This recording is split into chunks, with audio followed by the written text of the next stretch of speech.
What's up, everybody? Welcome to another brand new episode of the Top 10 Show. I am John Roca.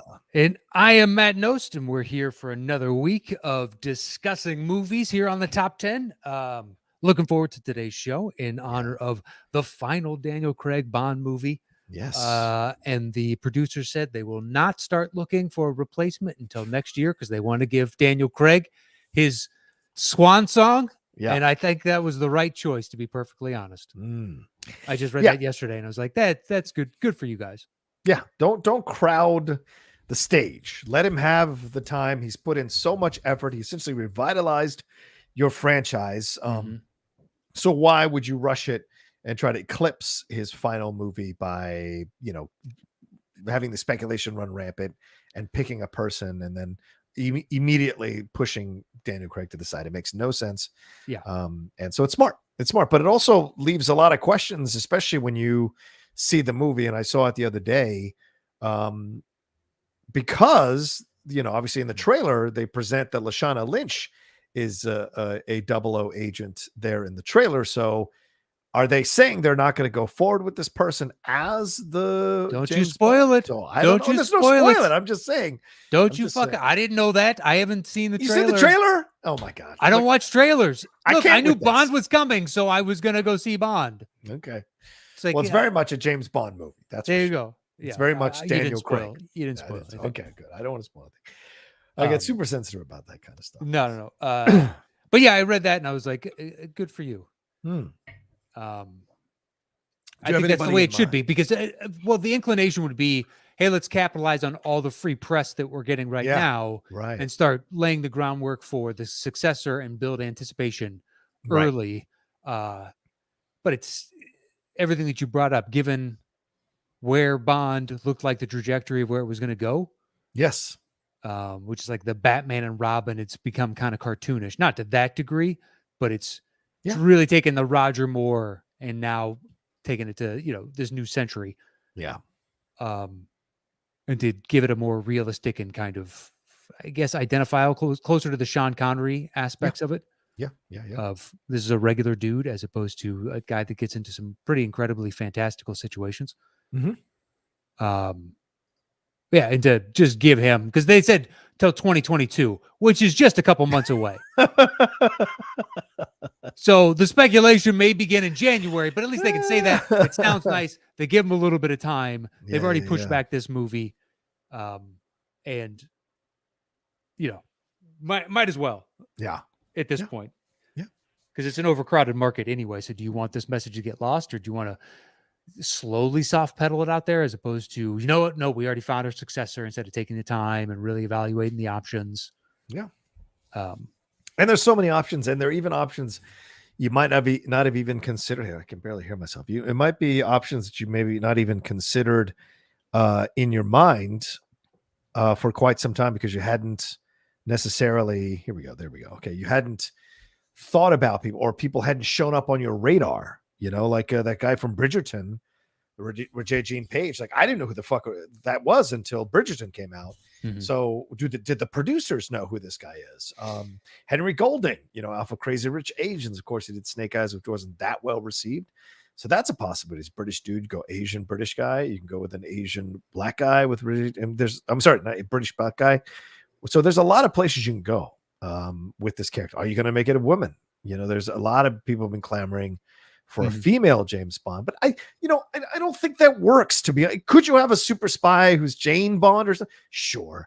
But I think it's okay for James Bond to be male, and let it be that. And, go forward with it. It doesn't mean you can't have, because there's a very strong female presence in this movie. So it doesn't mean you can't have that as well. It just, there's some characters that should just stay what they're. You can mess with I think you can mess with the ethnicity of the character for sure, but I don't think this character in particular, you need to like Batman. I don't want to see a female Batman. We have Batwoman, Batgirl. We have different versions of Batman in female form. We don't need necessarily a Batman who's a woman. So to me, those are the things that kind of I don't necessarily want to see.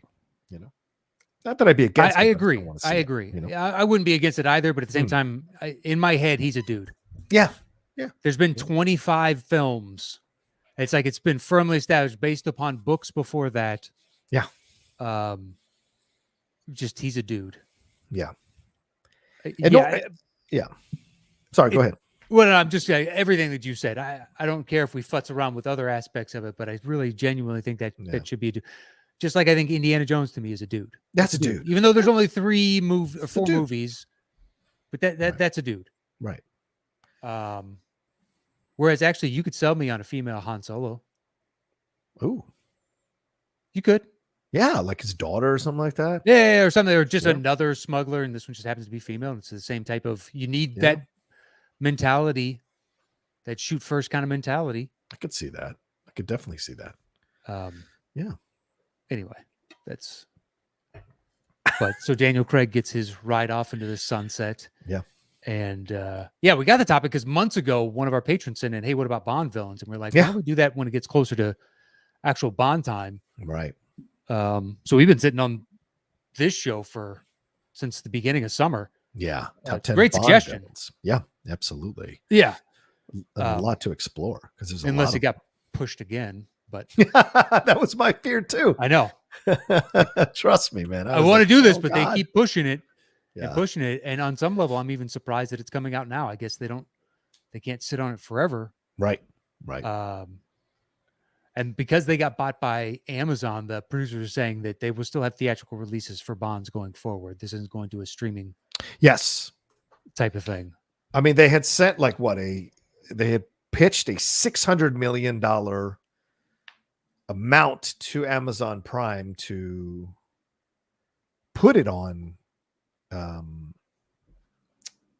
streaming, but they turned it down. And I think they smartly turned it down after having seen the movie, because I think the movie is going to make a crap ton of money. Do I think it'll cross $1 billion in a pandemic? I don't think so, but I think it's going to make a crap ton of money, So it was worth the wait. It's definitely a big screen adventure, and the scope of it is incredible. So that's what I should hope so. Yeah. Go out with a bang, so to speak. Yeah. But looking forward to it. Yeah. So he sent in this topic, and we're like, hell yeah, let's do it. Yeah, let's do it. Let's sit down and talk. There's 25 movies to choose from. Yeah. A lot of movies. Yeah. Characters galore. Mm-hmm. I limited to one from a film. Yeah, I think I pretty much did that. I think so too. Just I wanted to instinctively. cheat. Yeah. For 2 specific characters, but I did not. So one, there's a chance I think you had, the other one, no chance. Okay. No chance. No dice. No dice. No dice. So you're back in San Diego today, I see? I am. Yeah, I'm back in San Diego. Last week was rough. Pumpkins, man. It's just not, and there's no offense to the awesome lady who let us stay at her place, at her Of course. mom's place. She's very kind and gracious to let us stay there, but it was not conducive to what I need for what I'm doing. And so my girlfriend is in 2 minds right now, because she's going to have to do it for the next few weeks.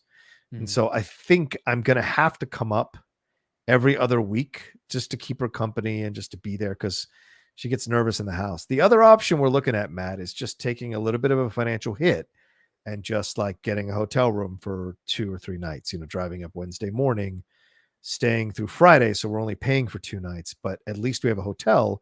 And while she goes off to work, I can work in the hotel, and I can set up my stuff real easily in a hotel. It's actually better for me in a hotel than it was in that house, because I did that when we went up to Madeira, and it was actually really easy. So, but it's also forced me to kind of look at the possibility of buying some desk lights so that the travel is quick.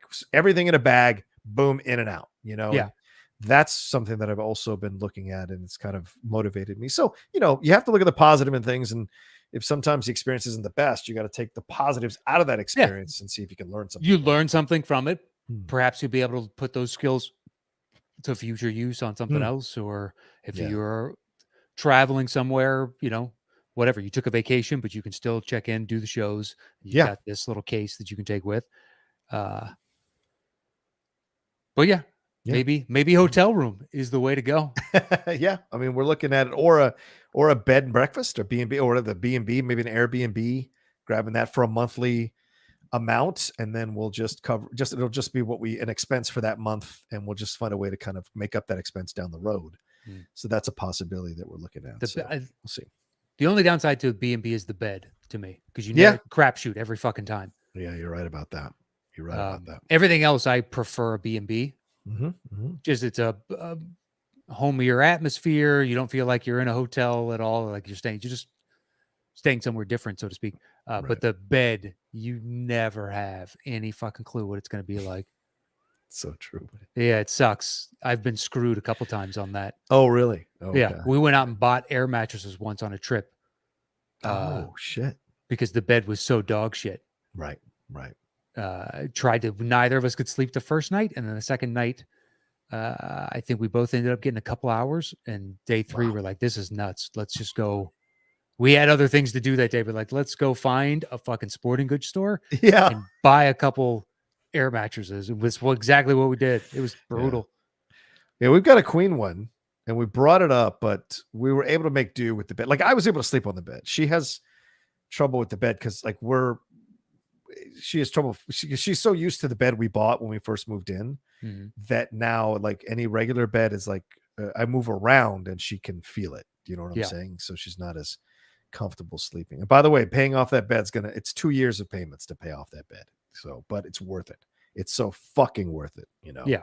We both sleep so well on that. I can't stress this to people enough who are listening or watching us. A good bed is worth the investment. Oh yeah.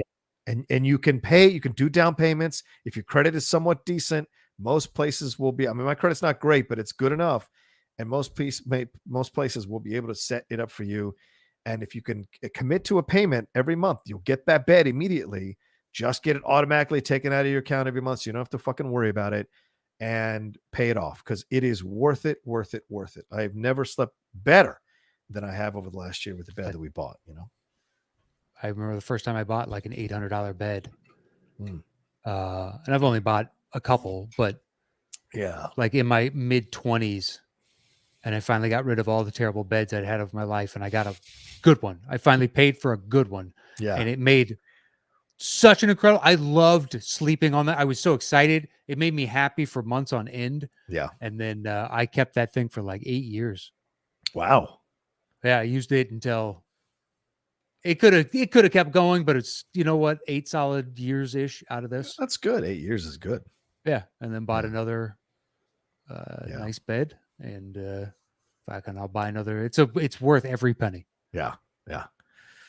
The weird thing happens now with her because we haven't been away from each other in a very long time. So it's like when it happened 2 weeks ago, it's very strange. Like I would stay up till 1:30 in the morning and whatever.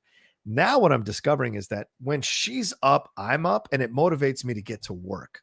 When she's not around, I sometimes can lie in bed till like 10 o'clock, just like looking up stuff, reading stuff, whatever. And next thing you know, I'm like, I got to drop a video. I got to put something up on the YouTube channel. And I'm like dragging ass to make it happen. And so it's super frustrating. But when she's around, I have parameters. And because she's working, it motivates me to work. So it's like, I've discovered that this is an issue that I had unknowingly become codependent on her ability to motivate me to get out of bed and work. Just not anything she says, just her overall need to be up and be on that computer by 8:30 in the morning to work. So it's like, fuck, I gotta work on that in myself. Like when she does go away, I've got to be able to be like, okay, you want to bed at this time, getting up at this time, get the fuck out of bed and get in the shower, go do this shit. Yeah. So I had no idea how much that had disrupted me until this morning. Like, I was like, what the fuck, go. So anyway, I know those days where you can't self-motivate to get going. It's like, come on, you should be up, but it just feels so good to sit there. I do the same thing some mornings. It's I'm true. just on my phone for 45 minutes for no fucking reason. No fucking reason. No reason whatsoever. I can easily, because what my morning routine is: get up, I make a protein shake and coffee, and I sit down at the computer and I read the news. Yes. And that's what I do with my mornings. Ditto. But instead, I'm like extending it by 45 minutes in the bed, scrolling through Twitter and Washington Post and other shit. Yep. It's just to come downstairs and do my normal routine, but I just added 45 minutes to it for no fucking reason. Yeah. Other than I'm just lazy as shit today, apparently. Yeah, it's worse because then everything gets pushed back. Do you know what I'm saying? I love the days when I get up at 7 and I'm like ready to go. I can knock out so many things. And then there are days you wake up and you're just like, fucking hell, I just want to lay here, or I'm just going to read, and next thing you know, the time is gone. I don't wake up at 7, so Yeah. congratulations to you. I wake up at 10. That's when I wake up. It's 10 o'clock every day, 10 to 10:30. If I sleep later than that, I feel like an asshole. But I don't go to bed. Like last night, I didn't fall asleep till 3:30. Wow. Yeah, I can't do that anymore, man. I have to go to bed by 12, or else I'm a fucking wreck the next day. No, I don't. I won't fall asleep before then. Wow. But I mean, that's on the later end of the spectrum. The earliest end of the spectrum is about 1:30 to 2. But that's Right. my range. I fall asleep then. Yeah. I stayed up the last 2 nights watching The Irishman. I just put it on. I've been watching Sopranos shit because of the Many Saints of Newark stuff. And because they've been showing them on HBO Max. I've been rewatching some of this. And all of a sudden I was just in a mood. I was like flipping through the streams, the streaming services. And I was like, oh yeah, The Irishman. Fuck it. I'll put it on, see if it's any good. Like I remember it being. And sure enough, man, sucked into the first hour and 45 minutes or 2 hours. And then last night, the last hour and 48. I forget how fucking long that movie is. There is a lot that you can cut out of that movie. It did not have to be that long. And rewatching it this time, I was like, that whole scene could be cut. It doesn't add anything other than atmosphere to the movie. Yeah. So, but it's a good fucking movie. I don't care what it makes fun of the length of it. And of course you can make fun of De Niro and the de-aging. Yeah. That is bad. No denying that there are moments where that is bad. But overall, I think it's a fucking excellent movie, especially those scenes between De Niro and Pesci or De Niro and Pacino. Those are, my God, those are great, dude. Pesci steals the movie for me. Oh, fuck yeah, man. He's my favorite part of it. I mean, talk about a guy who didn't get his ass kissed the way that Pacino and De Niro did. Is one of the greatest actors ever. That fucker owns every scene with those guys. Every scene from any movie that Pesci is in with De Niro or Pacino, he owns the scenes. Because I put Leo Getz on my list last week. I watched Lethal Weapon 2 since then because I had. Oh, did you? Yeah, because I was like, you know what? I'm in a Leo Getz kind of mood, and the way I remember them like pushing him around. Oh yeah. But in these scenes, you're looking at it now in hindsight and be like, that's Joe fucking Pesci, and they know it, and yet they're still like, shut up, like doing a Three Stooges, whoop, whoop, whoop, whoop, and slapping him around like over and over and over again. Yeah. And it's Joe Pesci that's how good an actor is. He realizes it's in service of the character and the story. Yeah. So he needs to and just take it and smile and come back because he just wants to be loved so much. It is so impressive to watch, to know. It is, man. He had been in Raging Bull. Right. And they knew that. And, fucking Casino. Oh, you mean at the time? After. Yeah, that's right. At the time, right. Raging Bull. Right. Exactly. Yeah. But just Joe Pesci was Joe Pesci. Right. And I think, isn't Goodfellas right after this? Yeah, 91 is Goodfellas. Yeah. I think or 90. 2 is what, 89? Yeah, I think Lethal Weapon 2 is right around then. I'll look it up. Remember Patsy Kensit in Lethal Weapon 2, the blonde? She's still working. Oh, the female? Yeah. I saw her in the second season of that McDonnell and Dodds show. That's the detective show with the female black detective and the older white detective. No clue. You haven't seen? Oh, it's on BritBox. Never heard Very of it. Funny. Very funny show. It's okay. Second season just finished. Interesting. Each episode's an hour and a half episode. And she was in one of them. And I was like, holy shit, Patsy Kensit. Haven't seen her in forever. Still looking damn good, So. Oh, I'm sure she's an attractive woman. She is, very much so. Now, remember that movie? Man, that movie is so fucking good. I mean, to rival the first one, it is absolutely on par with the first one. You could argue those are considered two of the best 1-2 punches in a series to start off a series ever, any franchise. Yeah, if you somehow sold me on they would do one today, even though Mel is old as hell and Danny is old as hell. I just want to see them back again. Yeah, but I mean, Danny was getting too old for this shit in 1987. Yeah, that's true. So, and 2 came out in 89. Right. So yeah, Goodfellas comes after. But anyway, neither here nor there. I digress. But it was good. If you've never seen Lethal Weapon 2, go check it out. Definitely. Diplomatic immunity. Anyway, all right, we should get into our list here. We're doing the top 10 Bond villains. We're going to break this thing down.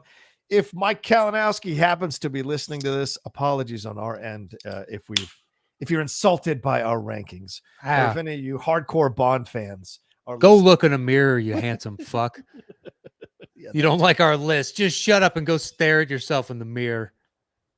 Jerk. there you go. You jerk. Jerk. Good looking and nice. Where do you Yeah. get off? You fucking asshole. You bastard. Yeah. Please be a prick. Makes it easier to dislike you. Oh, he's nice. Fuck. Have you had him on your show? Have you had him on the score show? I have not. I don't. I've only met Mike like twice. Oh, okay. Nice enough guy. Maybe I will reach out. I have thought You about should. it, but it's He just would like do I it. don't really know him. Oh, he's great. He would do it. Maybe but put he him was- up against his girl or against Chance. It'd be fun. Yeah, pleasant as can be. Yeah. But anyway. Yeah. Yeah. So we're doing Bond films or Bond villains. Yeah. Bond villains. Thanks to I think it was. I'll look it up. I know we got the email. Lawrence Witt. Thank you, Lawrence. So he sent that back in May or June. Yeah. And we were like, why don't we hold off on this? Oh, and before we get into it, the live shows for October are going to be the second Thursday and the third Thursday of the month because Right. my parents will be in town on the fourth Thursday. So John was nice enough to shift his schedule to accommodate. My parents said thank you. You're And, welcome to them. More than happy to do it. To our patrons, please join us on the second and third. And this is a patron suggestion. We've been on a run of these. Yes. Our patrons have been killing it. Yeah. Great Um, suggestions. I know. At first I was like, oh, we should do, kind of try like hold on to them or whatnot. But it's like when Yeah. you get these good one after good one after good one, it's like, that sounds like a better topic than anything we can come up with for next week or the next 2 weeks. Like that's a really inventive, last week. So I just brought up with Leo Getz, but character that just jumps into series after the first movie. It's like, what a fun topic that I don't think either of us, I've never sniffed that mentally. No, neither have I. Um, Mostly because I had when that topic was, I had not seen a lot of these Bond films, so I went back over because we had some time. Oh, when Lawrence, yeah. When Lawrence sent this. So I love that these topics challenge us to look at other things or look at films that we've been kind of holding off on or delaying in our own lives. So it's a great excuse to do it, Yeah, you had months to catch up and fill in whatever you hadn't seen. Right. And there's going to be some excluded from my list that perhaps may make yours. And obviously then by default, some things that make my list that would make yours. But I know certain eras, there's a wide enough pool of movies to choose from that you can cherry pick quite a few villains from those. If you like a specific version of Bond better and that resonates more with you, well, then you might gravitate towards more of their villains within that sequence of the actor's run. So there will be differences there, but there's one in particular that I don't have a single one of his. Wow. Okay. Yeah. Okay. But anyway, so Lawrence, thank you for sending in the idea. We got your list. We'll read that at the end, and we do the show. I got my list. He has his, and we do a bunch of movies. And you love them, and you listen along, and you enjoy. And we're gonna jump right in. Let's do my it. 10. Yeah. Is so. Here's where I struggled. Where if I'm gonna cheat, I wanted to put on from a second movie here, but I honored it. So I said Le Chiffre from Casino Royale. Okay. But that's But that's a punt? It is a punt. It is a punt. Okay. For me, it's a punt. Yeah. All right. What were you going to finish saying? Sorry about that. Sometimes I cut you off. I don't know. I'm cutting you off. No. It's fine. Okay. What's your 9? My number 9 is Jaws. That's a slight punt. Really? Yeah. Okay. What's your 8? My number 8 is from Russia with Love, Red Grant. Yeah, that's my 8. Yeah. Robert Shaw. Bobby Shaw. So it's early in the iteration. We're still kind of Bobby Shaw. Yes. feeling out what a Bond villain kind of is. And he's a different aspect of it. He is an instrument of, I don't think it's Spectre in this one. I think it's another one. It's like Schmur or something. something weird. But Well, with those, it is Spectre because he's trying to get revenge for what happened, but he plays like he's undercover doing different things. So it's easy what to forget that he's a part of this. But he has, I think there's another thing that's involved here. Yeah. yeah, I think he was technically either subcontracted out Yes. Subconscious. He's a or mercenary. he works for another agency, but that Mhm. agency is really you know, controlled by Yeah. Spectre or something along those lines. It gets a little confusing Mhm, in my mhm. head after 25 movies. It's been a while since I've seen from Russia with Love. But Shaw just can command a Oh my scene so God. well. So good, dude. Yeah, just with that strong chin and those eyes and just stare at you and you're kind of like you're frozen in your tracks. Yeah. And you know, in this era the villains were they were hinted at being larger than life, some of Yeah. the background ones, but the meat and potatoes that I recall at least running into were here's Bond who's a man versus Mhm. another man as opposed to an evil genius with a master plan that he's been working on for 20 years. Yeah. And the just kind of the tete-a-tete, you know, the big scene is them in the train car, I think it Right. is, Right. with the briefcase that has been booby trapped by Q, and Bond gets Grant to fall for it. But it's nice. It's like what is this? The first or second movie? Second movie. Yeah. Right after Second Dr. movie, No. yeah. And we're not counting the previous spoofy comedic version. Oh, right. The Casino Royale one. Yeah. Yeah. Yeah. Yeah. With Woody Was that Allen and all those. Lazenby? No. On Her Majesty's Secret Service is what you're talking about. That's 69. Okay. That's a little bit later on. I think it's 69. It's a little bit later on in the process. But there was a Casino Royale. That's what it was. Because, yeah, with like Yeah. Oliver Wells Yeah. Weird and people in it, yeah. Peter Sellers. Yeah. And Woody Allen's even in it. Orson Welles, I think, is in it. Yeah. Yeah. Yeah. David Niven is in that one. Yeah. Ursula Andress. Yeah. It's weird. John Huston is in that as well. So, It's just a eclectic comedic cast. yeah. Basically, yeah. Which is an Sure. interesting take. I mean, it's revisited in Austin Powers. It is. I like the Austin Powers though better. I do. Oh, I yeah. think the humor's funnier. Well, I've never seen the other one all the way through. Oh, I've just seen okay. Yeah. like the big cacophonous scene when they're in the casino and whatnot, and things Right. are just going, bananas. Yeah. Maybe something else, but I know I've seen that. Well, the other thing about Red Grant is he's one of those rare Bond villains that can actually go toe to toe in terms of intelligence with Bond. Like he deceives Bond a couple of times throughout this movie, and he's imposing. And Connery is at his prime as a young actor. So him and Robert Shaw are just both in the perfect time to be opposite each other in a film as a villain and a hero. And it's great to watch their interactions and their back and forth. And that fight on the train, of course, was used again in Spectre with Batista and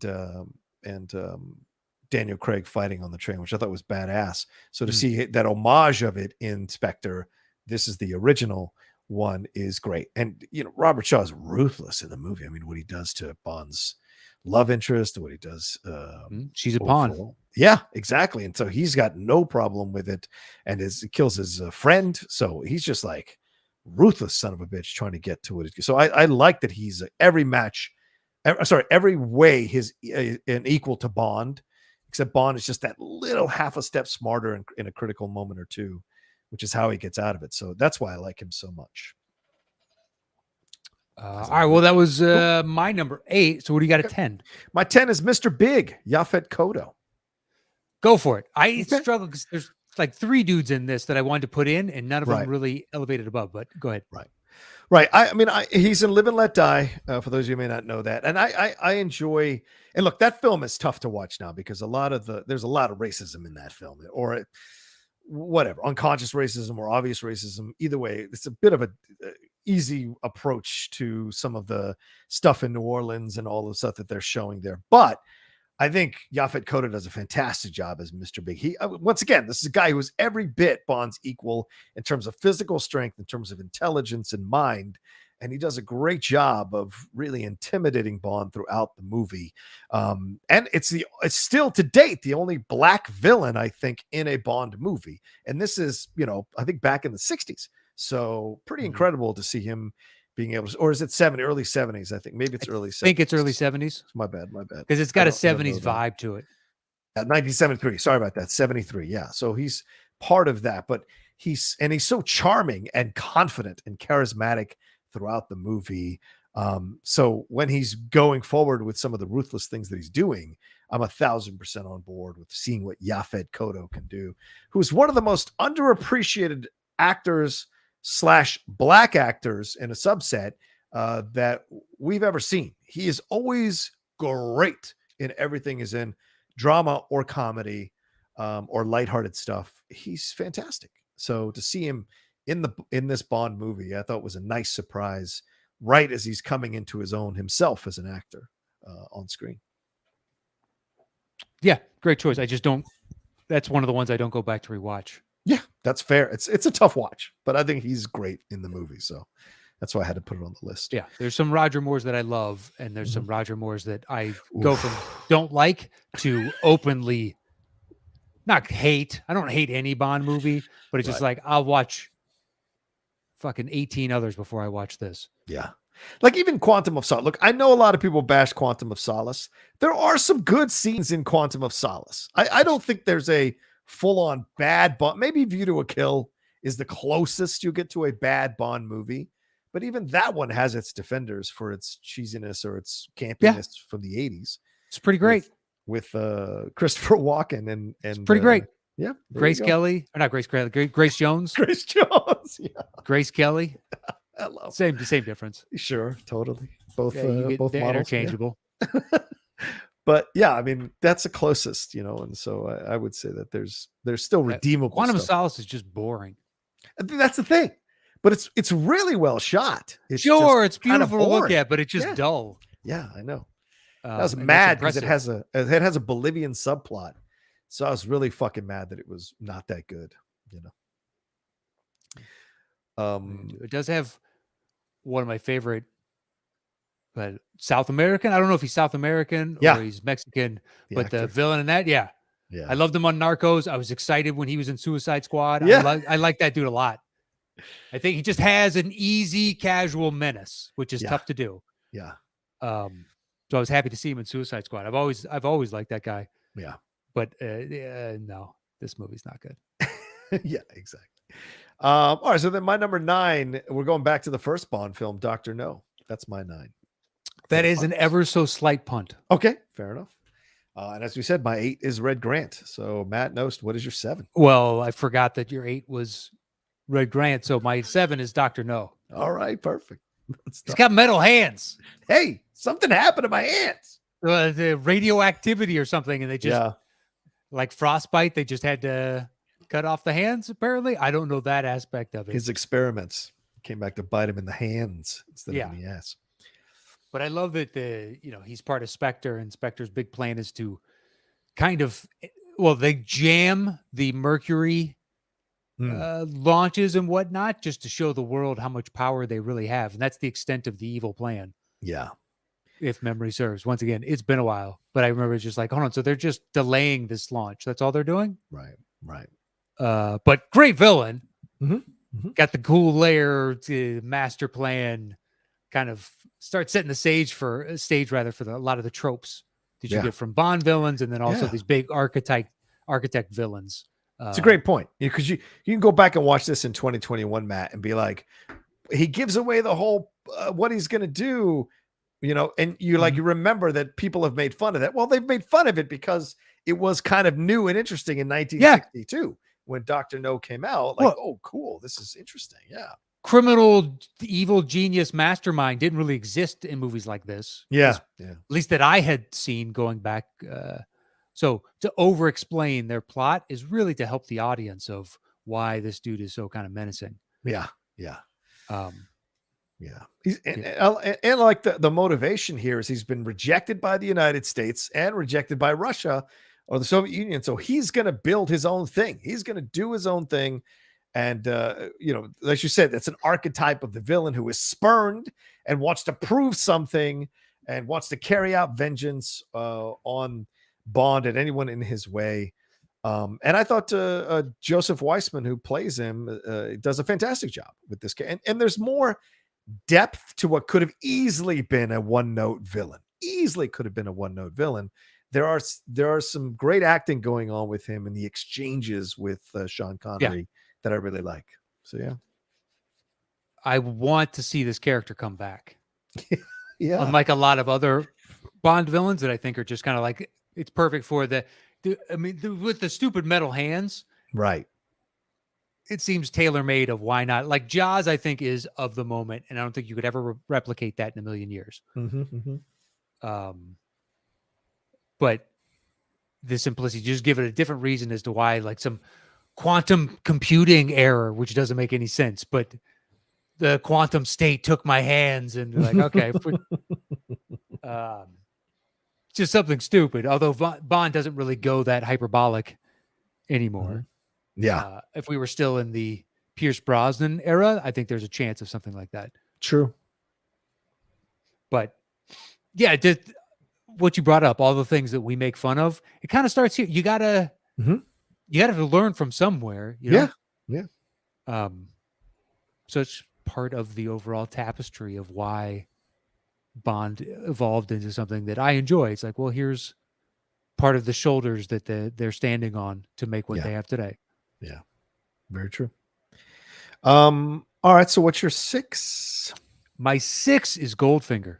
What? Punt. Goldfinger. Jesus Christ. Well, is he that menacing? You know what? Do you know what I mean? Is he? What? It's got the laser that's super slow. It's got freaking lasers. Biggest thing about him is he looks like he's a golf cheat. You know, that's how dare you? One of the shittier things about him. All right, we'll get into it. We'll get into it. That's fine. Yeah. All right, so my 7 is the punt from earlier for you, Jaws. Oh, okay. Yeah, look, Richard Kiel is just so good in this role, and of course, he's not the main villain in any of these films, but he's the one guy that didn't get in trouble in real life. So I'm going to choose this henchman over the other henchman that I would have normally chosen. So the henchman that got in trouble was the sorry, it was meant to be Oddjob in Austin Powers. Yeah, right. My apologies. Yeah, that dude. My apologies. But like the connection there, it made me kind of push that aside. I thought about Oddjob as well. I wanted to, but Jaws is such a literally. I mean, the character is metal teeth, and yet it works. It does. Well, he fights a tiger shark in The Spy Who Loved Me. He gets into it with Bond. And look, I'm going to use The Spy Who Loved Me, but the overall arc of the Moonraker is fucking great. I mean, he ends up becoming like kind of almost respectful friendship with Bond by the end of Moonraker when he tells him that Drax is trying to kill him, and then actually falls in love as well, which helps him help Bond and Dolly get out of that situation. So, I mean, to me, that's the thing that I enjoy about him is he starts out as a pretty ruthless, scary, intimidating villain. And he frustrated by the fact that he can't kill Bond, and they stretch him out into Moonraker. And apparently he was supposed to be coming back as well in For Your Eyes Only, but then they rewrote it and moved him out of there. But he's great with the screen time that he has. He's not the head of anything, but he certainly is a henchman, very memorable and very intimidating. And I like that. Almost all henchmen, even when they try and push him to the front, are somewhat forgettable. Yeah, true. Every once and again, there are guys that pop off that really jump off the screen and be like, oh, this person's excellent in this. Mm-hmm. But more often than not, they're getting overshadowed, or they're deliberately made to kind of blend in and not be the focus. Yeah. Because we want to pay attention to Bond and the actual villain. And Jaws is just such a great foil. Like, I guess the modern version would be Boban in The Last John Wick, where they just have this big, huge, lumbering dude. If they brought Boban back for like John Wick 5, hyperbolic flux, or whatever the fuck they're going to call it at that point. I'm down with that. Hyperbolic flux. I like that. Dual realities. Right. Do whatever rejected Jean-Claude Van Damme name that they've fucking Skrillexed up, you know? How dare you? Oh no, I'm a fan of the series. I think the names are a bit much. Well, yeah. But two's okay. Two's whatever. Yeah, true. I don't care if I ever see that one again. But that being said, Also iconic within the series too. Oh yeah, most definitely, 100%, 100%. I think to anybody our age and older, if you just showed them a picture of Jaws, more often than not, they'd be able to tell you the character's name is Jaws. Right, right. And that's a hell of a thing to be able to, when people say Jaws, there are two things they think about. It's either the movie or your character. So that's a hell of a thing to establish. You could have easily been buried by the movie, but you're Oh, yeah. such a memorable character that people always remember that your name is the same, but also different in recollection. And Richard Kiel did a great job. And he's come back and, I think he did it in Inspector Gadget as a fun little one-off with Broderick, which I thought was funny. So the big menacing guy in Happy Gilmore. Yeah, he's great. Stands in the crowd, gets the nail to the head. He's great in Happy Gilmore, dude. That was, I remember watching it in the theater going, oh shit, the dude from Bond. Yeah. That's all. Like, I was happy for that guy to see him again and to know that more than likely Adam Sandler's a fan of those movies. Oh, I'm sure. It's a great little, hey, this dude is awesome. Let's just put him in here for no reason. Yeah. Could have cast anybody in this role, and he's perfect. I wonder if they ever did a documentary on that guy, because he seems like he'd be an interesting cat to do a documentary on. So I think he passed away. I'm pretty sure anybody that big typically don't have that long a lifespan. Yeah, he died in 2014, 74 years old. He's from Detroit. 74, though. That's old for a man of his size. Yeah. Really? I always thought he was British for some reason. No. He's fucking from Detroit, Michigan, from 8 Mile. I'm just joking. I don't know if he's from 8 Mile, but he's from Detroit, Michigan. So, yeah. He had a voice in Tangled. And, cool. What was the other thing? It was in Pale Rider. I remember him in Pale Rider, the Western with the Clint Eastwood? Yeah, I remember him in Pale Rider. That's right. He's a big guy in Pale Rider.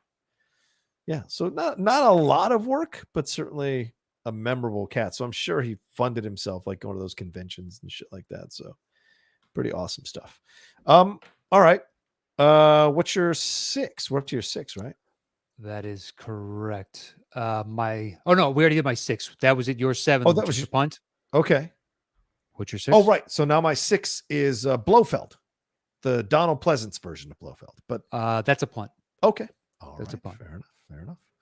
All right. Well, before we get into our top 5s, Matt, we should take a quick break and hear from our sponsors, and we'll be back with Matt Nose kicking off our top 5 right after this. All right. Welcome back to our top 10 Bond villains list here on the Top 10 show. Matt Nose kicking us off as we go into our top 5s here. Where shall we go? Where are we going? Number 5, I've got Franz Sanchez from License to Kill. Oh, God. Go ahead. You take that one. I wanted to get Wayne Newton. If I was ever going to violate the 2 for 1 movie, it was going to be for Wayne. I really wanted to put him instead of Lashif. But Lashif is more of a villain. Yes. Wayne is the front of the money laundering and basically just another aspect of this overall Hollywood talking about televangelism and whatnot, getting money over the air from poor people, in essence, which is villainous, but it doesn't, for the overall, Davi as the drug dealer who figures out how to basically dissolve cocaine into gas and then pull it back out afterwards, which is a great scheme. But Bond has only shown up there because his friend got killed by Davi. Right. And then now he is going rogue from MI6 and just going to fucking go roadhouse on this cartel. He got fed to the sharks. Didn't his friend get fed to the sharks or something like that? Yeah, got fed to the sharks. And then the dude that did the feeding, Bond planted money on him. Yeah. And Sanchez throws him into that decompression chamber and he blows up. It's the guy that's basically the mayor or whatever of the Matrix, the Underground Zion. Oh, that's the guy. Oh, wow. Yeah. When he's talking to him, being like, look at all these machines. I don't know what they do. And you're like, I get the metaphor. Oh, that guy. That guy. Anthony Zerbe. That's his name. And you're retiring. No less. So could they have a seniors league? First of all, I'm gonna fucking see you. Put that on the goddamn table right I'm now. just saying, you bring back some of the aspects you love. You're just doing it with your friends, guys you've been on tour with for a decade. Yeah, there's been a lot of conversations about possibly a Not a seniors tour, a Legends veterans tour. tour. A Legends tour. Nice. I like that much more. Nice. I would be tempted to come back for a Legends tour because who doesn't want to be fucking called a legend? That's right. Here he is, a legend with a record of 8-6. Thank you. Thank you. I don't know how many fucking matches I had. Anyway. Well, Legends doesn't mean record. It means impact on the game or memorable. And you would, I think, would qualify. We won a title, so you qualify. We won a title. You won a title. We did win a title. Yeah. And then a blind guest took that title away. God damn it. Motherfuckers were going with the wrong answer before that, too. I still regret. I was nervous that game, and I should have taken the initiative, been like, Matt, you take the 2, I'll take the 3. I should have done that. I don't even remember what the questions were. It was a Magnolia question, the third one. Oh. I remember the 3-pointer and you missed it. And I was like, fuck, I would have gotten it. If it's any other problem. Paul Thomas Anderson, but I'm not going back for Magnolia. I've seen it once. I didn't. Any other Paul Thomas Anderson. Yeah. I've watched him backwards and forwards. So you got to be Jordan. If you're Jordan, you got to want to take the last shot. You got to want to take the last shot. And I kind of, in that moment, I just kind of deferred to you and I should have been like, no, we're going to live or breathe on whether I can get this answer right or not. So, but anyway, you've answered so many great questions that kept us alive in matches. So hey, who cares? Right, we don't worry about that on the Legends tour. That's true. We don't care about that. Well, I'm going to come out with a competing that's all elite Legends tour. AEL, the AEL. And it's going to be for the real movie trivia fans. Well, Snyder retired too, so. Well, yeah. Although he might be moving back, according to Josh, JTE. Oh, yeah? That he might come back to LA again? Well, I saw Josh, and I told him, I was like, dude, I can't believe, Snydato. That's what I call him in my head, by the way. That's the name I made up. I've never called him that to his face. Snydato. I like it, though. Snydato. And he was like, what? And then he left. And then next week I saw him again. And he was like, yeah, pretty sure he's coming back eventually. Like, wow. This motherfucker was acting like he was going to the new world on a ship and we were never going to see him again. Like he's leaving the potato famine.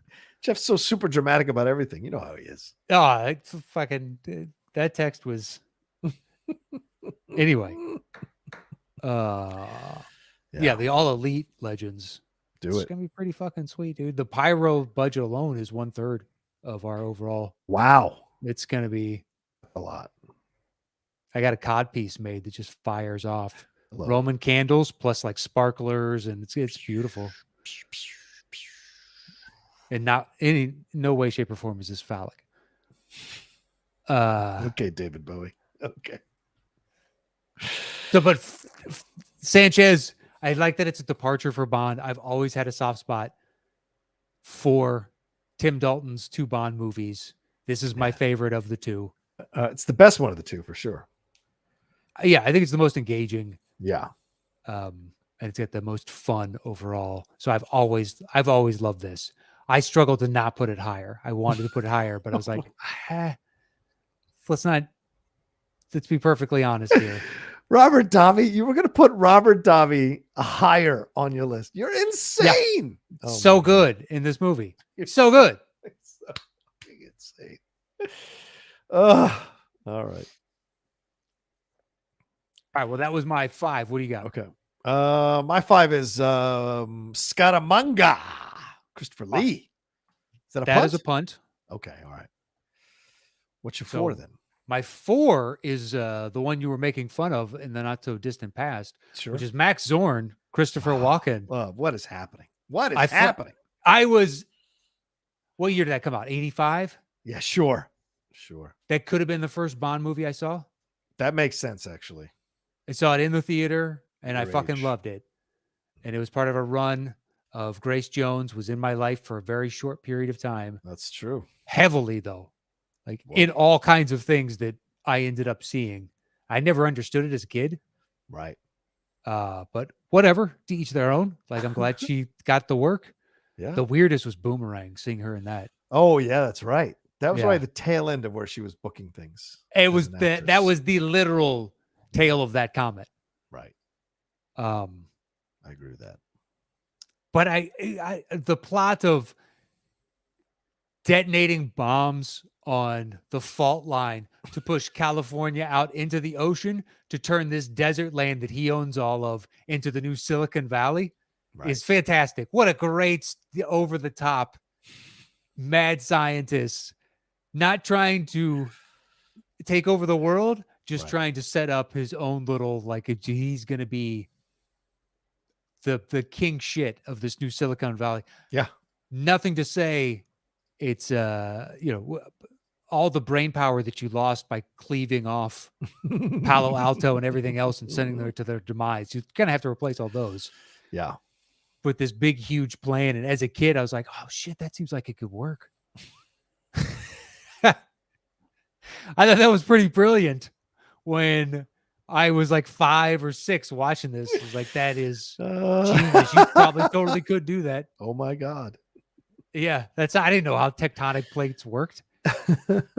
So it seemed like legit if you put it on. It's like, oh, there's a fault line here. And the fact that you can control a fault line like that. oh, I'm 5 or 6. Like, it seems legit. Of course. The stupidity of children. But I saw it at an impressionable enough age that I'm a big fan. I am a big fan. This is when I knew it was over for Roger Moore. This movie, I was like, yeah, they've gone as far into the cheesy side of this that they can go with this one. So they're gonna I think changes. He'd already done that in like Live and Let Die to me. Oh, really? So over the top. Moonraker's over the top. Jesus Moonraker Christ. is the most. Yeah. By far. It's ridiculous. Moonraker's nuts. I don't even count that on some levels a Bond film. I mean, how does it occur to you in your mind to go, let's have a Bond film where he never drives a car? He's like, what the fuck? It's James Bond. You're going to put him out in space? Yeah. What's wrong with Jason in space? That's like we've run out of fucking ideas. I was like, what the fuck is this shit? It's like taking a movie that's predicated upon car chases and sending some of those characters to space, But that a movie I haven't seen. I don't know how much. Franchise isn't trying to get taken seriously like James Bond was. So that's it. There's a difference there. Family is always serious, John. Oh, yeah, clearly. Family. It's always serious. Family. Okay. Anything more we want to say about this? Other than it's magnificent, and if you've never seen it, I don't know if you'll like it or not. I have a distorted field of vision on this movie. His kind of head tilt in the movie is great. But can you differentiate this from Max Schreck? Is there a difference for Max Schreck and Max Zorin? Oh, what, from Batman Returns? Yeah. Is there a difference in the portrayal? Wow. They both have what? He's in a super blonde in this movie. Yeah. But Max, and he's white haired, but he's calm, cool, and collected. In Batman Returns, he's white. Or Batman Returns. He's white haired in Batman Returns. Yeah, he's that's blonde in this one. Yeah. He's blonde in this. Well, he's Chris Walken in this. Yeah. There's a mania to him where if you told me the backstory and the character is he does coke, I would kind of believe. Because he seems so high strung at all times, but he's got that like horse racing thing on the side for some reason. Right. He's trying to fix horse races. Right. He's reckless to a fault. Yeah. So his mania, for me, seems more believable within the context of the character. Whereas others are trying to be like calm, cool, and collected. He is prone to blowing up. I love it. The stupid Zeppelin. Right. The movie's pretty fantastic. But you've also got like the one thing you will say that's a positive is Grace Jones. Like you have a female henchman in 1985. It's pretty badass. You great name, Mayday. In 85. Yeah, Mayday. But you weren't having that. Plus, you can argue it's in the top 3 of the best Bond songs. If You Don't Kill is a fucking great song. Yeah. I'm not going to deny that. Yeah, I think there's basically 4 or 5 truly great Bond songs. Skyfall, Live and Let Die, great. Diamonds Are Forever. Yes. And then A View to a Kill. You could sell me on the writings on the wall. Oh yeah, the Sam Smith one. The Sam Smith, that's a good one. I do like that one. Yeah. And there's a couple others here and there, just like, oh yeah, that was a good one. But like the Chris Cornell for Casino Royale, Oh it's kind of yeah. a throwaway. It's fine. Yeah. The Alicia Keys, Jack White for Quantum of Solace, it's all right. That's all right.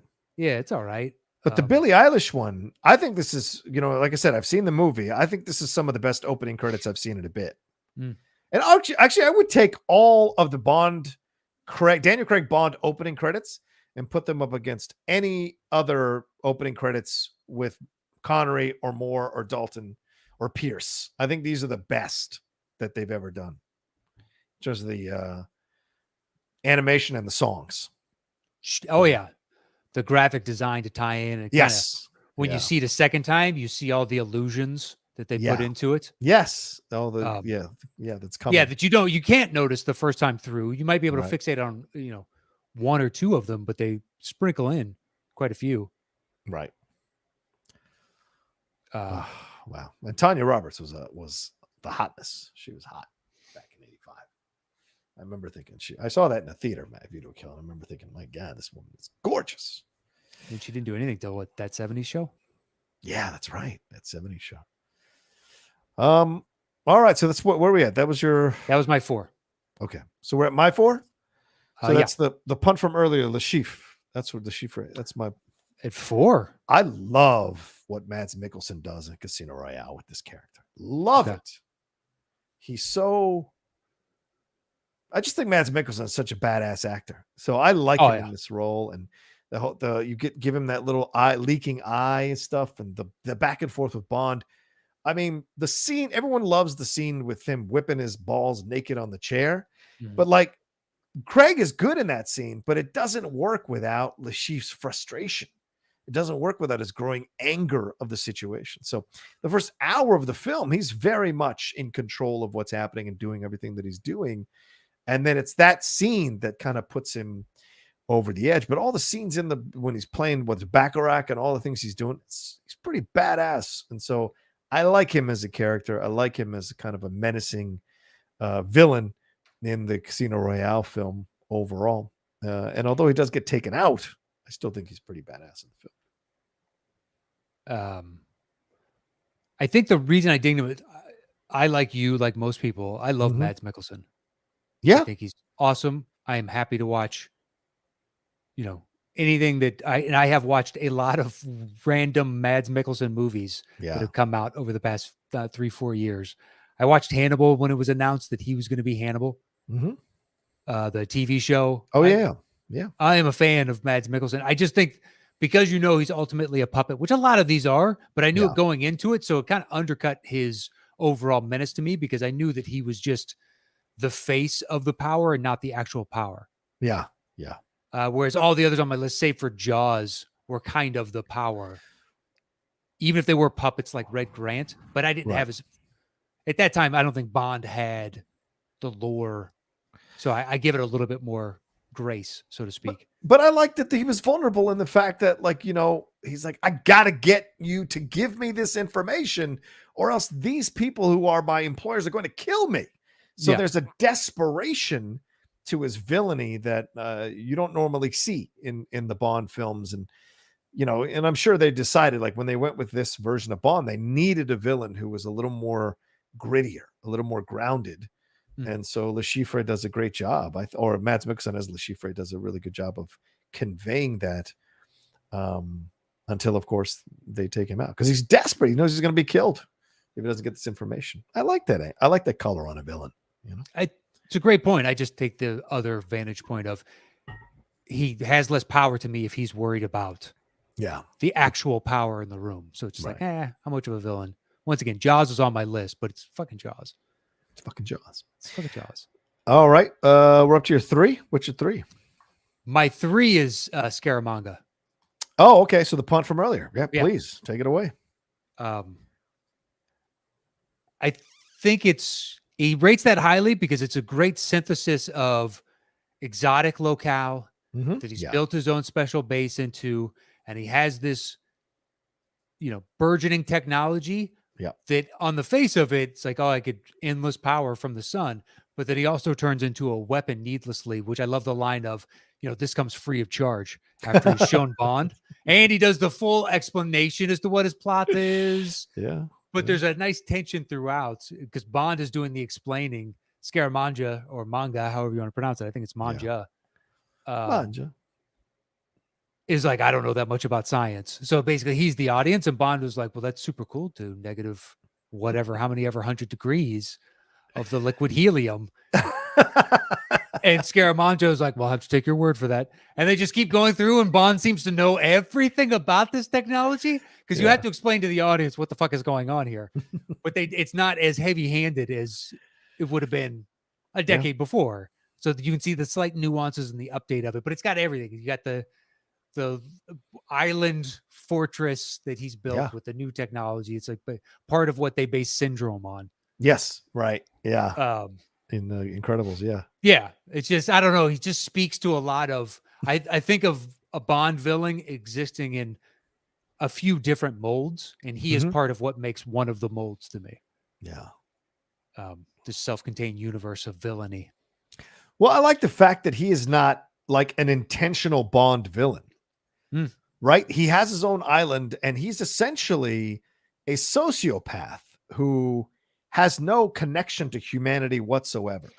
So he has this game set up where these people die trying to do these challenges or obstacles or whatever, and he becomes more sadistic with them throughout. So that's kind of an interesting approach to a Bond villain, that there's not an intention here, but he sees that Bond is somewhat his equal. And so he likes the challenge of being able to fuck with this guy until he kills him.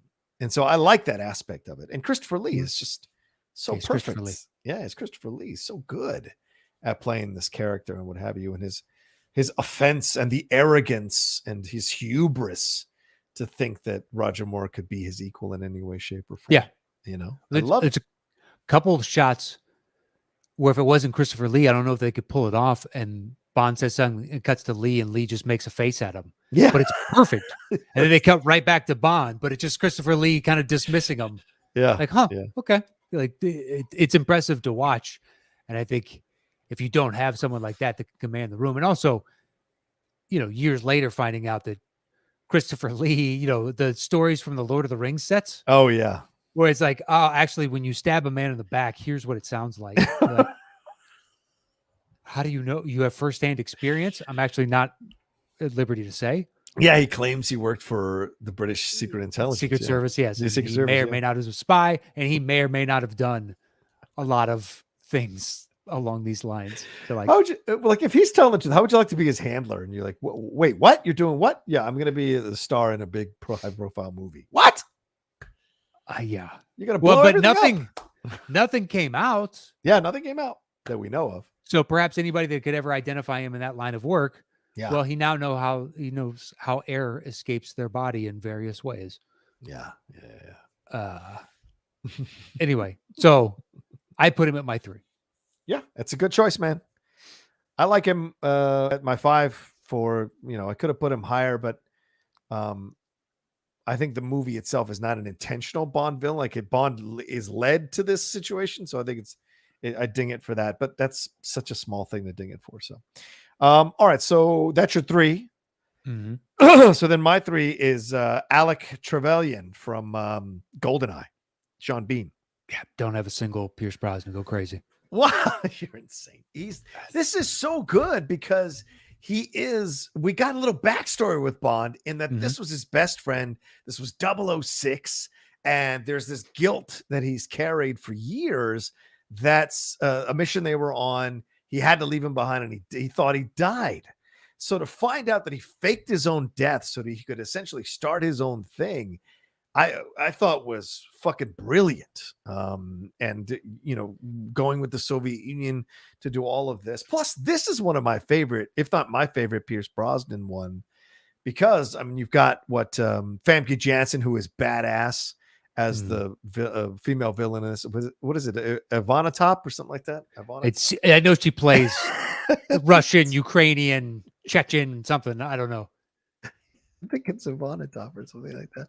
This pretty much Um, introduced her to us. This yes, X-Men and Rounders, yes, but absolutely. I Yeah, think is this was the first thing. Xenia on a top. That's it. Xenia on Yeah. the top. And I thought Isabella Scorupco, I thought she was gonna, who's the female lead, I thought she was gonna do a shit ton of stuff because I liked her, but she ended up being like Carrie Lowell. Like Carrie Lowell was great as a Bond girl, and then just kind of didn't do much until Law and Order, And so I haven't seen much of Isabella Scorupco at all. But we also get Judi Dench as M in this. But I just really liked Sean Bean's performance in this movie. And this is Sean Bean before he becomes the guy you kill in every movie or in every first season This of a show. He's starts. he's still got that power. So to have him play Dalton's friend and all, and have him like completely like mess Bond up from the inside out, and the fact that he turned on him, he faked his own death, and now he's running his own thing. Now Bond has to fight him. So you mix all that into this. He may have to kill him for real. Like, it's just brilliant. And I thought Sean Bean did an excellent job in this movie playing that character. I just don't care for any of the peers. That's the only one that even merited thought.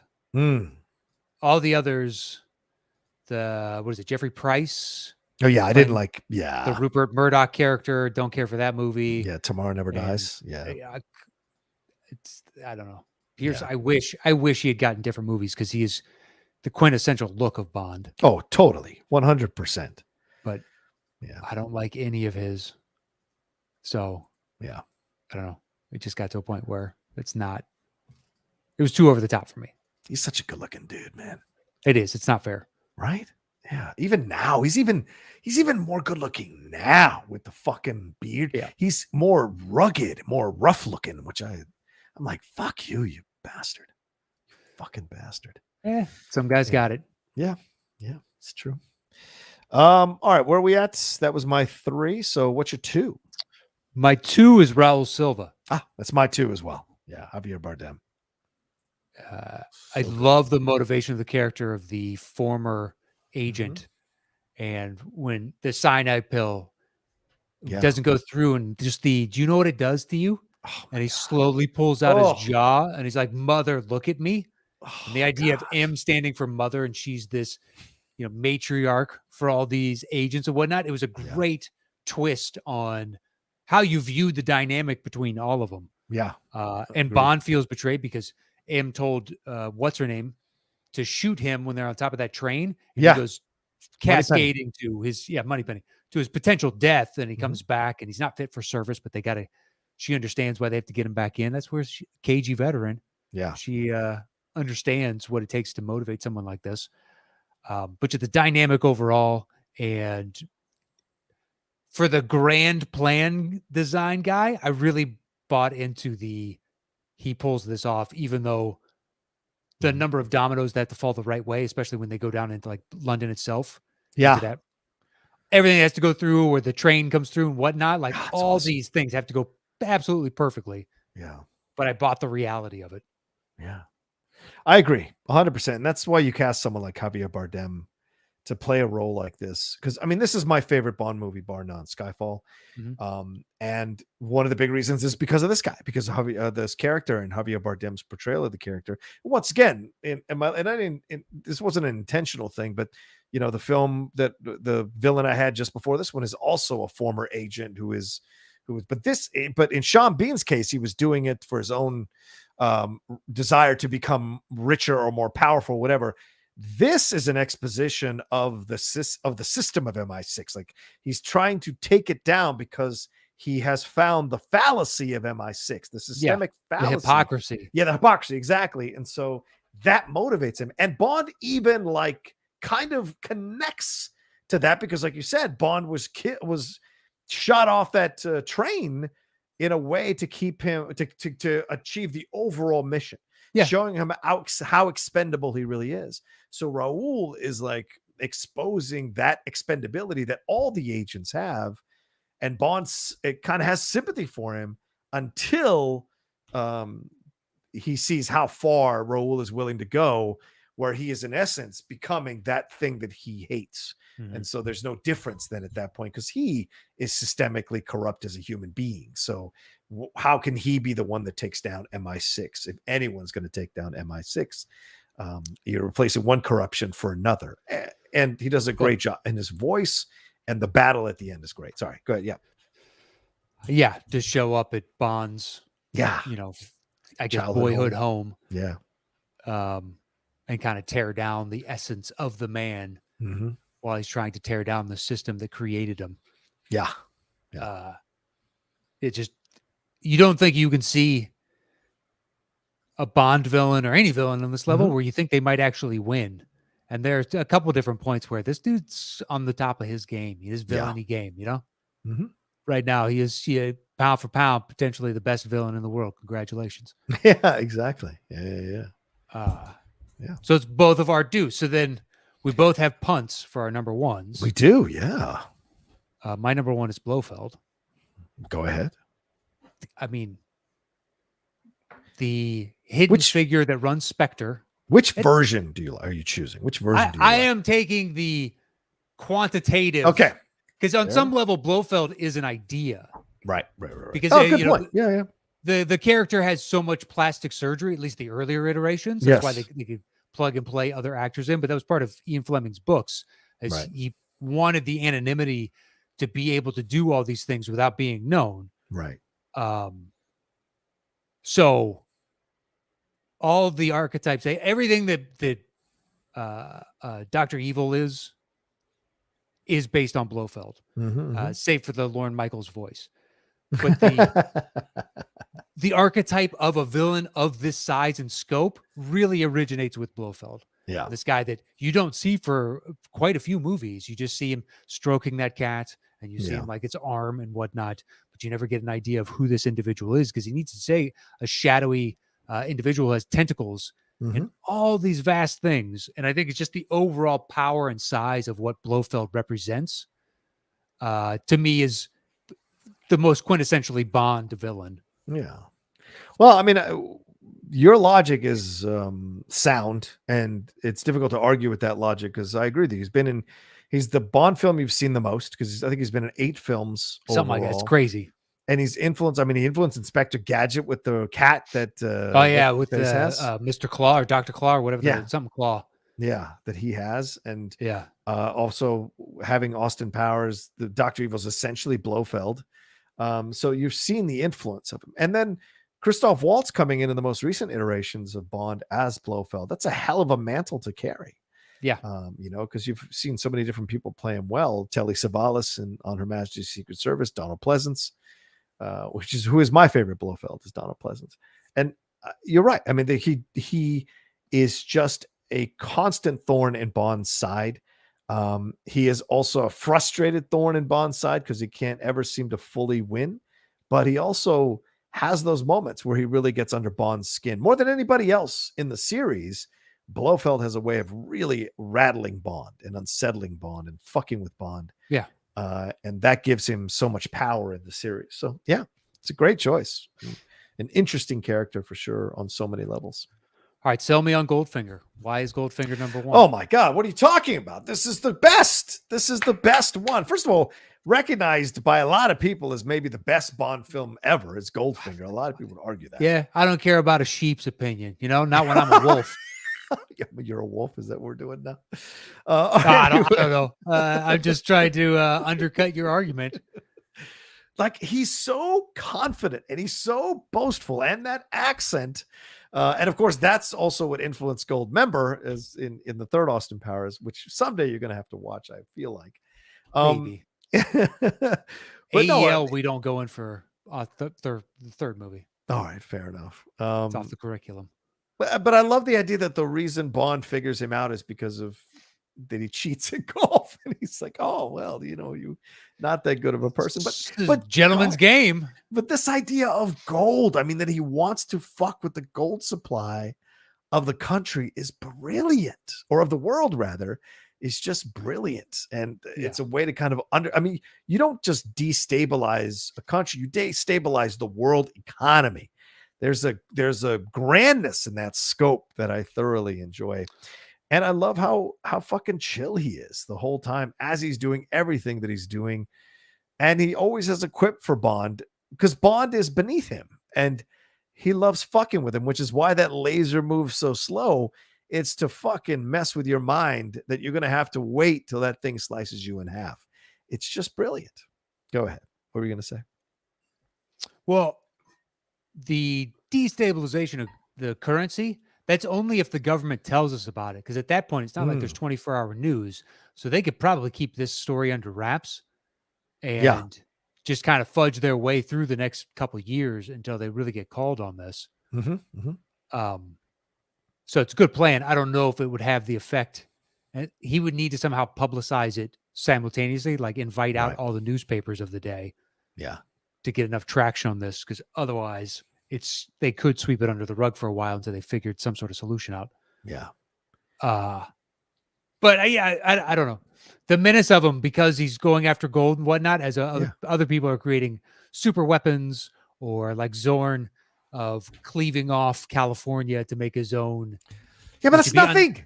I will own the world, not a section of the United States. The world. You're assuming then we would stay on the gold standard. What else? Well, if one person controlled all the gold, then we would switch to a different standard. If one person controlled all the wealth, yeah, I do. We've had this fight before. This is insane. You think all the countries would get together and be like, let's pick what currency we're going to use for gold now. That's ridiculous. The enemy of my enemy is my friend. We all share one enemy, which is now Goldfinger. Yeah. Every one of us collectively, we could crush this dude.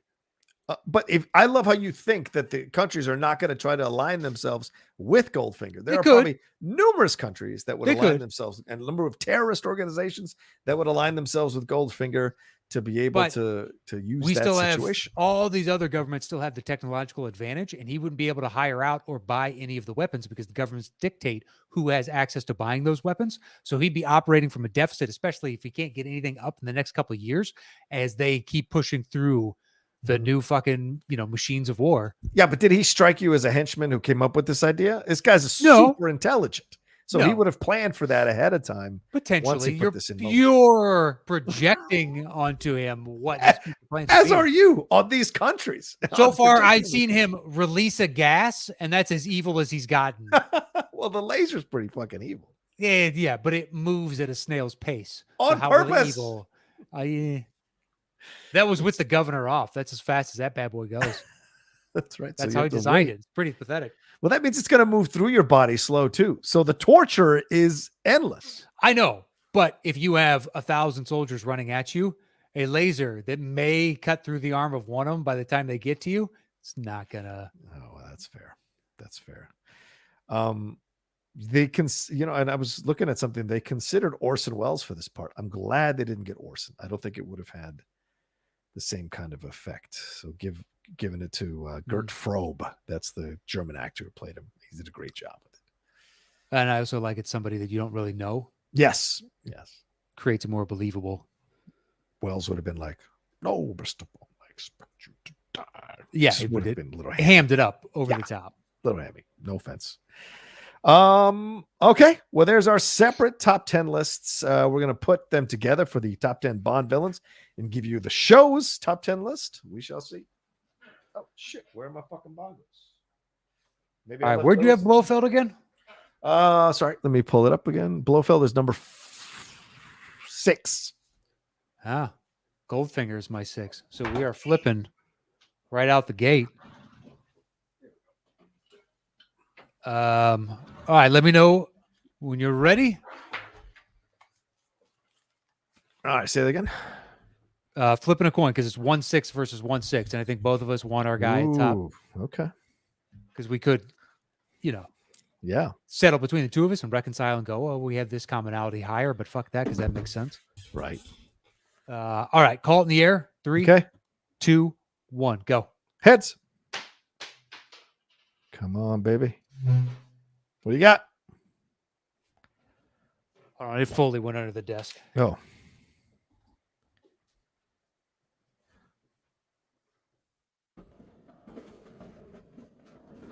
See, I have to take his word for it when he comes up with a coin. For those of you who are watching on camera, he disappears under the desk. I have no idea what the truth is. I have to trust his. Oh my God, he can't. And we said best 2 out of 3, right? That's what. Yeah. That's the standing rule, correct? No, it I'm is. pretty sure that's I don't know about that. All right, Goldfinger, Blofeld. Both have Raoul, so we'll put him next. Yeah. Scaramanga, I got him at 3. I have it at 5. So yeah, that makes sense.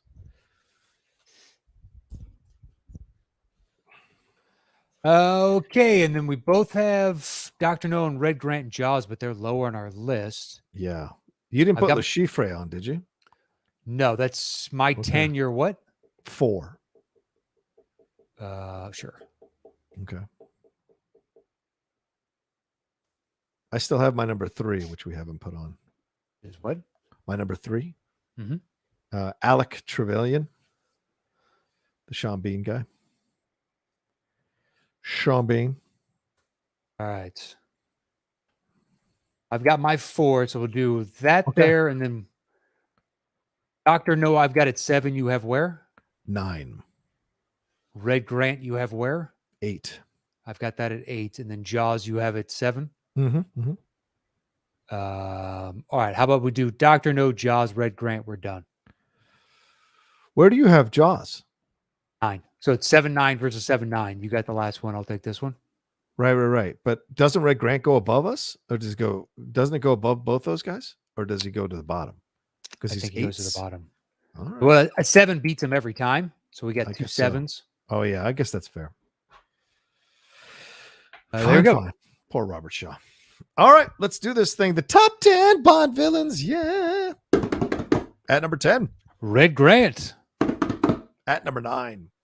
Jaws. At number 8. Dr. No. At number 7. Max Zorin. At number 6. Alex Trevelyan. Is that what it was? Trevelyan, yeah. Trevelyan. Okay. So where are we at now? At number 6 or at number 7? Where are we at now? We're at number 5. Okay. At number 5. Les Chiffres. At number 4.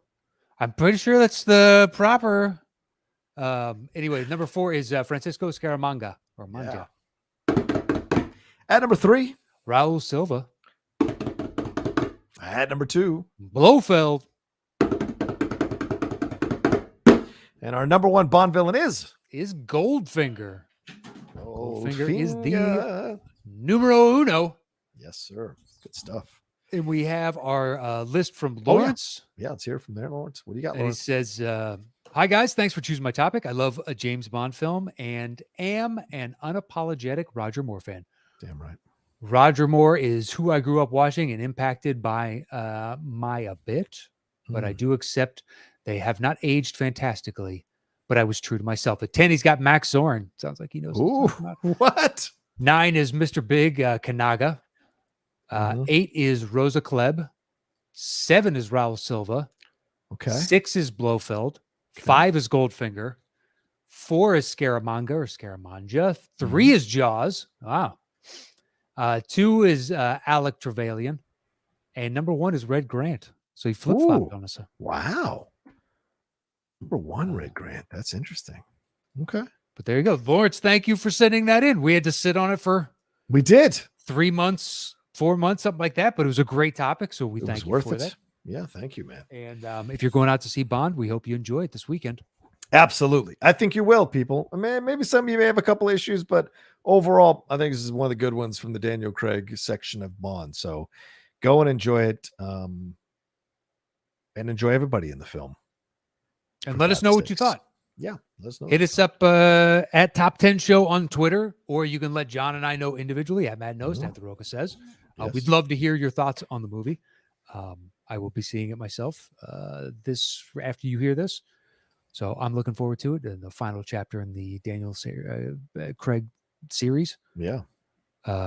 So we hope you enjoy that. You can, like I said before, follow the show at Top 10 Show. And if you'd like to do so on YouTube and Instagram, it is the Top 10 podcast with the number 10. And check out my other show, Settle the Score. That is it for me. There you go. All right. Well, for me, you can follow me at The Roca Says on Twitter and on Instagram. If you want to head over to my YouTube channel, youtube.com/John Roca Says, feel free to do so. Reviews, reactions, all kinds of stuff happening over there. And on Twitch, I'm on Twitch now, and I'm going to try to figure out if I can stream the NFL Thursday night games on Twitch because of my connection with as an Amazon affiliate on Twitch. I wonder if that's possible. So just I think so. go ahead on Maybe. The Outlaw Nation. Is it possible? I hope so. I don't know if you could monetize it. Well, I don't want to monetize it. Just to stream it to pick up subscribers would be fun. So if people want to, I'm going to see if I can do it possibly tonight, but as we're recording this, so you'll have already done it. So look for it if I can get it done next Thursday. So there you go. I know you can do it with movies on Twitch as long as they're on Amazon Prime. Yes, but I don't yeah, know it could. Yeah, you know what? Very well could be a different pay structure because it's the NFL. Right, copyrights and all that. Kind of stuff. Yeah, they don't allow that. We'll see. Maybe. Yeah. But yeah, thank you all so much for joining us. And hope we for any of you James Bond fans, I hope we did the list justice and our conversations did justice to the franchise for sure. So, all right, that's it. We're out of here. Y'all take care of yourselves, and we'll talk to you next time with another brand new episode of the Top 10 Show.